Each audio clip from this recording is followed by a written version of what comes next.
Hello and welcome to another episode from the Real Talk and Revenue podcast.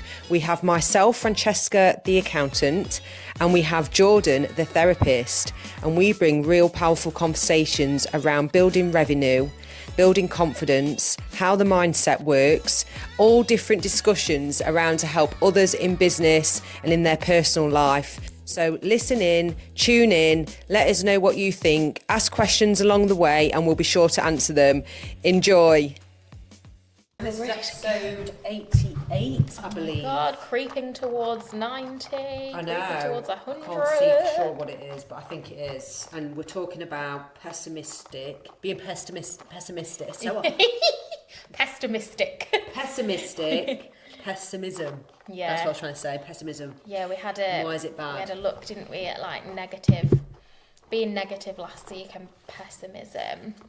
Yeah. And then I put a story on after. Did you get many people saying yeah, anything? Right, come on then. And at first I had like 2 people immediately respond to say that they were a pessimist. And I was like, oh. So it was like 100% pessimist initially. And then it like levelled off at 50-50 by like the end of the day. I can't remember. To just remind people, what poll did you do? I just did like, what would you say that you're a pessimist or an optimist? And it was a 50-50 split. Yeah, I would definitely categorise myself as an optimist now. Yeah. But like, I don't know, 10 years ago, I'd have 100% been a pessimist. Like. And we had some food together the other week, didn't we? And we said last week. Yeah. And I said there's another 2. One of them was a realist. Yeah. And the other one, it's gone. So pessimistic, optimist, realist, idealisation. Yeah, idealist. Yeah, I didn't know that. Like, I've not. That's interesting. It is interesting. Because idealist is more of a visual person, which I am, but optimist is seeing the good in the outcomes of anything. But I feel like an idealist, surely that just falls under the category of like optimism, really. Yes. Do you know what I mean? I thought the same. There's one other thing in there that made me think, oh yeah, I get it now, but I can't remember what. But we can do more on that.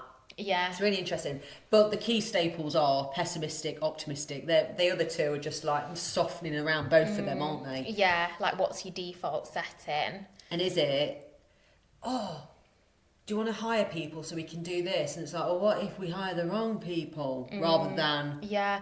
And I think as well, like there are differences. Like if you talk about pessimism, there can be lots of explanations for it. And obviously we're not talking about extremes or like clinical presentations that give you a negative bias, which depression can. But like it often stems from like belief systems. And we're not talking about people who might... Because I'm an optimist, you're an optimist, but I still worry about things. Same. And I can still catastrophise. But I think being optimistic is more about like being open to things going well, being able to take positive risks. And it might panic you, you might worry, you might sometimes catastrophise and think, oh, I hope this works out.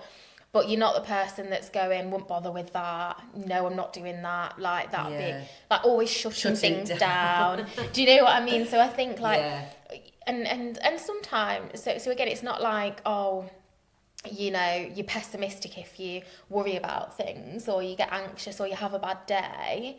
Like it's if like most of the time, like, can you see like the good in your life? Can you see like opportunity when it arises, or are you just like wanting everything to land on your lap? Yeah, like no, like nobody ever wants to spend time with you, but actually, and I see this quite a lot in the therapy room, like, you know, where people are like, no one makes an effort with me, and then like you unpack it and it's like you're not making an effort with anybody else like either. Oh my God, that's so true. Do you know what I mean? And like you said, because when you say like waiting for things to land on your lap, like you there's an element of being like proactive and taking an active role in your own life.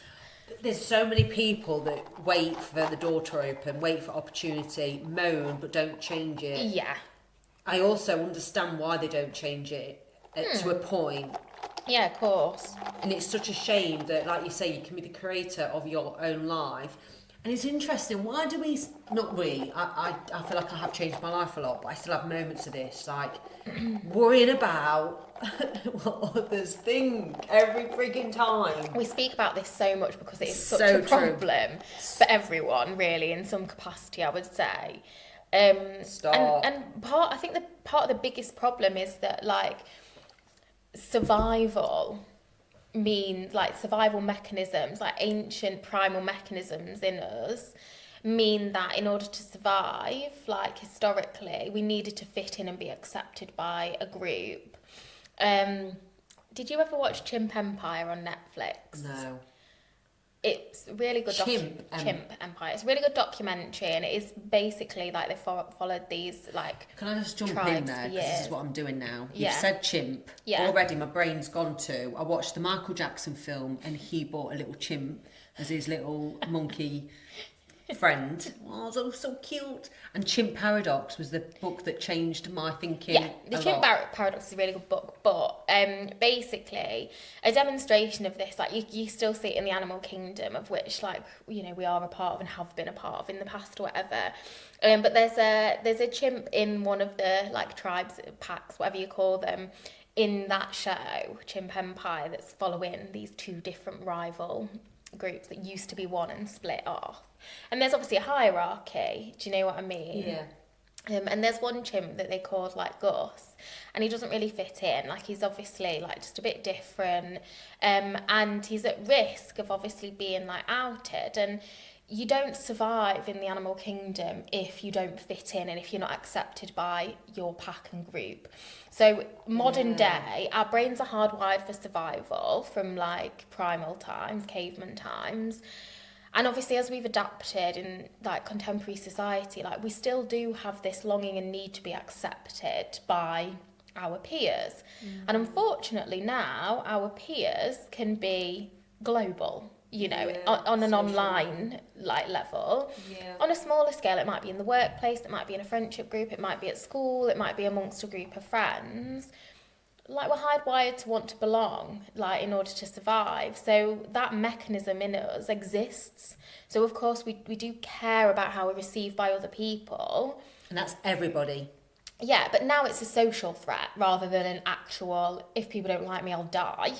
Like it's less about that now. Yeah, because that's different. And it's more about like, if I'm not liked, like maybe I'll be lonely, or I just haven't got people that like me or friends, or it doesn't feel nice to be made fun of. So the threat is not what it was, but we still have this hardwired mechanism inbuilt that's activated when we might be doing something a bit different or doing something that we feel might make us judged. I know an individual's threshold for that is different, it's nuanced, and obviously the more you put yourself out there, the more your confidence grows, you get more kind of like confident in doing things differently and being yourself and being accepted or disliked by certain people. Whereas some people will worry about doing anything, like existing in a space with other people and feeling like they're not going to be accepted. You have to tolerate, if you're going to change your life, and might be a little bit of a tip, you have to tolerate being uncomfortable for a bit of a while. You've got to be uncomfortable. And there's still lots of people out there that really struggle with that, like distress tolerance element of like feeling uncomfortable and being able to persevere through it. But at the same time, there's a fine balance of that uncomfortable thing. Well, what's the point? This doesn't feel nice.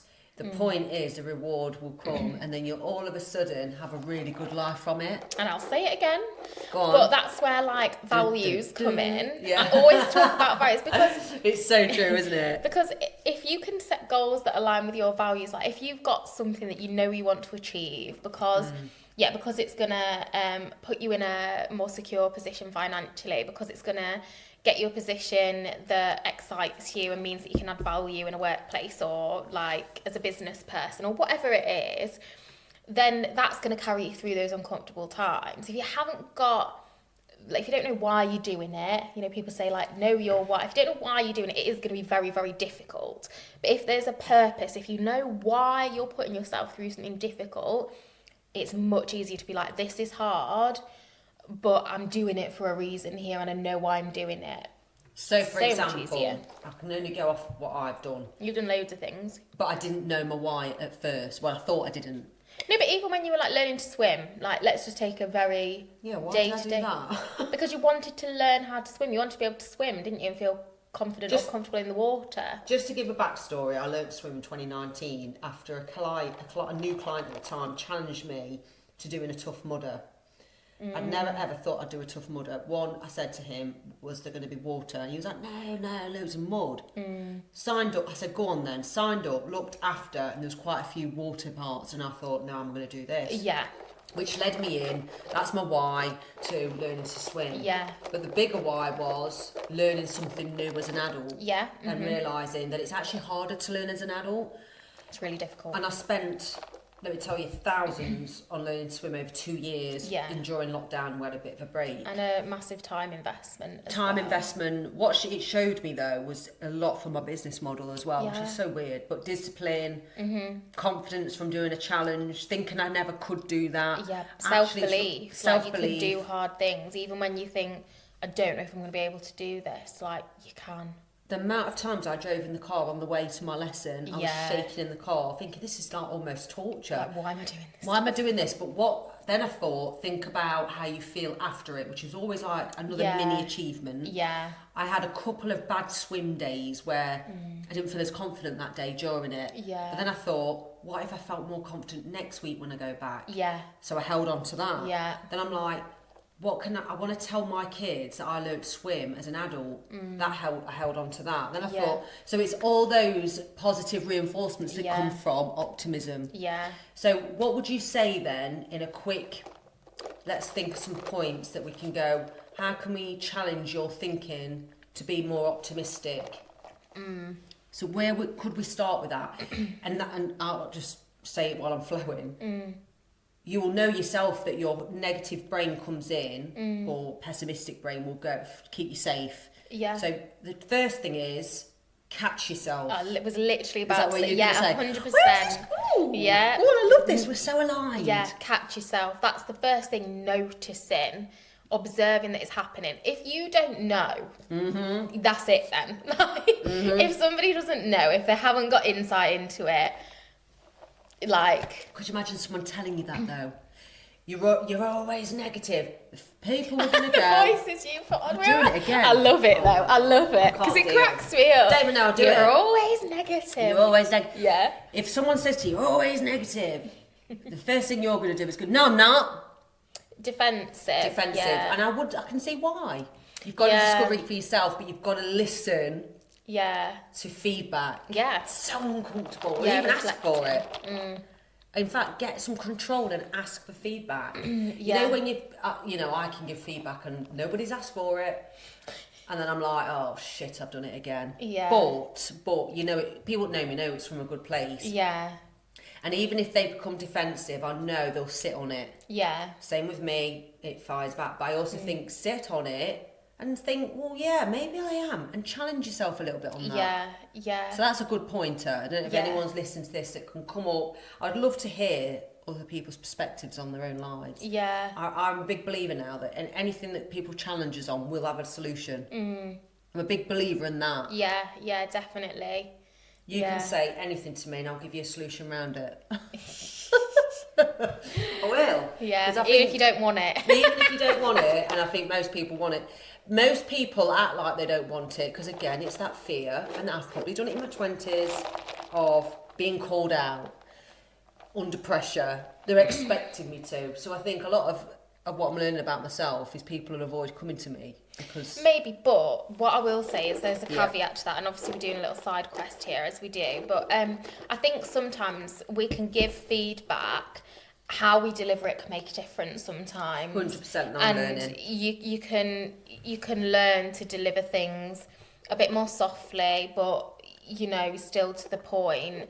And when, like time and place. Yeah. Can I say another thing? So me and Steve are doing some content online, free flow, Right. raw, unedited. Yeah. Pieced together with captions, Yeah, not of course. edited as in like fake. Yeah.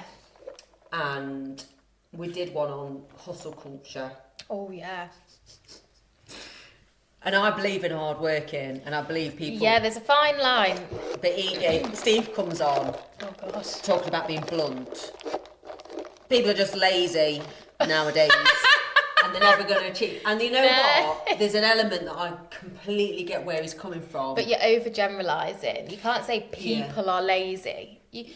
Some people are lazy. He might have said some. Watch the video, it's out Some today. people aren't. I will watch it, I'll call him out. Yeah, you can comment, and we welcome the comments. I think, and there's truth in what you're saying, of course there is. Some 100%. people are lazy, and some people are struggling, or dealing with things that mean it's much harder for them to show up. Yeah.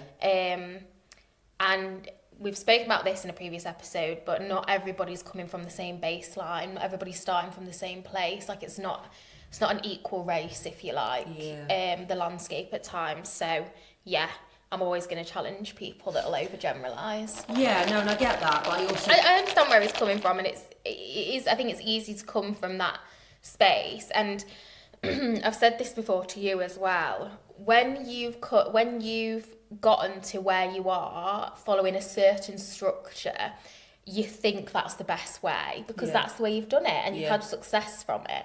But it's not the only way.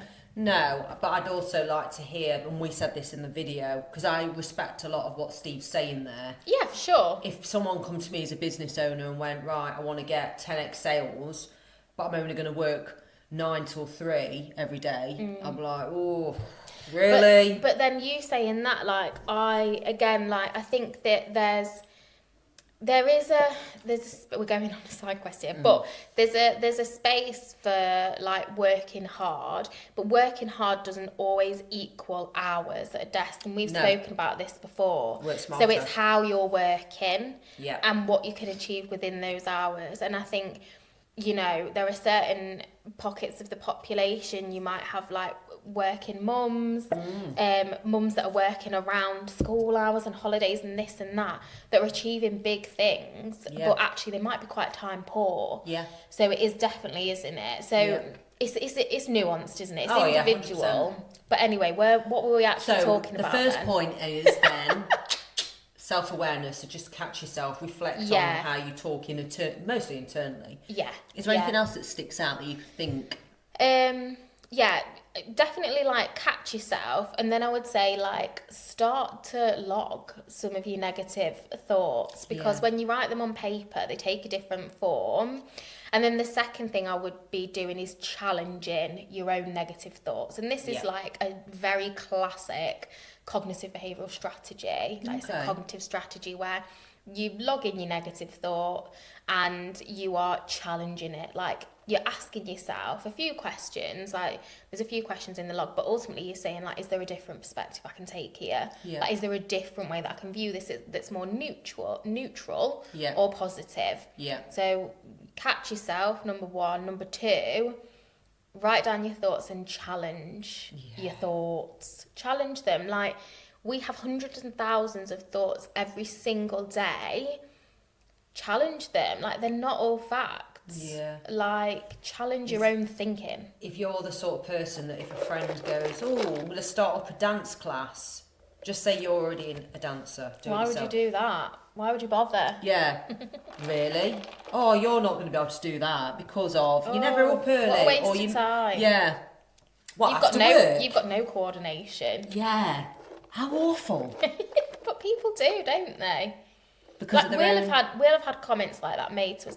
I remember, do you know what? I wouldn't be sat here today doing the job that I do if I'd listened to the people closest to me. My grandma, who raised me, and my granddad actually said to me, so I went to college, and I had a job part-time in Morrison's, just on the checkout. Can't imagine you. Hilarious. Anyway, I moved to Lincoln for college, and I was still travelling back to Skegness for work, for my part-time work. It's ages. Yeah. So one of my flatmate's friends said, I've got a job as a carer, in the community. I love it. Why don't you give it a go? I thought, I don't know about that. Washing people and stuff. I thought, I'm not sure. Anyway, I thought, why not? I'll give it a go if I hate it. You don't have to do it again. You don't have to do it. Perfect. So I told my grandma, and she went, you'll hate that. I can't imagine you doing that, Jordan. You're going to hate it. Yeah, but this is what I mean. It's because I'd hate it. But people aren't trying to be horrible. No. But they are trying to project maybe how they feel, or also make assumptions based on what they think they know about you and your character. Yeah. That's more common. Like, and that's exactly where my grandma was coming from. Like, you'll hate that, Jordan. I wouldn't bother. You're never going to be able to stick at it. I loved it.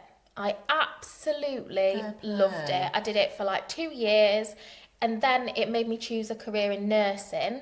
Which then I went to uni to be a nurse, then I changed to mental health nursing, and then I went on to be a therapist. Like, and if it didn't start there, genuinely, if she'd have persuaded me out of it, I wouldn't have gone into that job and thought, oh, maybe I'll train to be a nurse. Like, not a chance. Yeah, and she wasn't doing it from a bad place. No, she wasn't being horrible. She was just making assumptions of what she knew of me. And, like, fair enough, because I was a bit like, oh, I don't know if I could do that. Yeah, but you decided... But I was willing to just give it a go. You're optimistic. Well, I wasn't at the time, quite honestly. Well, that was quite I was happy optimistic. to see how it went, and if I didn't like it, I knew I could just get a different job. Like, yeah.